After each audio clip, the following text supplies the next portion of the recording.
ของสี่อย่างที่บ่อาจสามารถทำให้กันได้กรรมคือการกระทำของไผของมันกระทำไปแล้วย่อมฝังในใจของไผของมันอยู่ในความจำอยู่ในความรู้สึกอันนั้นแหละโกรธเกลียดเกลียดแค้นยังอยู่ในความรู้สึกเจ้าของเอง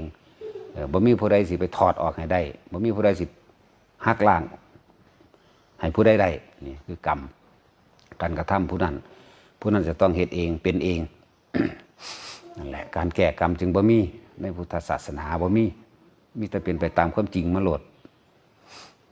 อย่างว่าแต่ละอันลดแห่งธรรมบัดนี้ความสิวิไลหรือลดแห่งธรรมบุคคลผู้นั้นต้องเข้าไปรู้ไปเห็นเอาเองเอาให้กันบ่ได้ความเข้าไปลึกซึ้งความเข้าไปในเข้าถึงจิตถึงใจเข้าถึงความรู้สึกเกิดฟังธรรมแล้วเกิดอาการปลื้มปิติห้องไห้แบบใดลดแห่งธรรมของผู้นั้นสิได้สัมผัสด้วยตัวเองจังซั่นปัญญาก็เอาให้กันบ่ได้ปัญญานั้นจะต้องเกิดขึ้นโดยความเพียรความอดทนของคนผู้นั้นแล้วก็พร้อมกับประสบการณ์และก็การเห็นตามความเป็นจริงแล้วก็เห็นตามความเป็นจริงแล้วมันต้องปล่อยเอาเองนี่แหละว่าปัญญาจะให้การบ่ได้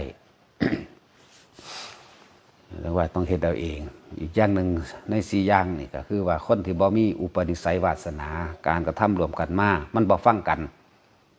ตัวนี้ให้ทุกคนว่าบ่จำเป็นต้องไปอธิบายขยายความอย่างมากมายถ้าสิบอกเรื่องว่าการแนะแนวนี่แนะปล่อยสอนปล่อยบอกปล่อยสอนปล่อยมันบ่มีไผเห็นไผได้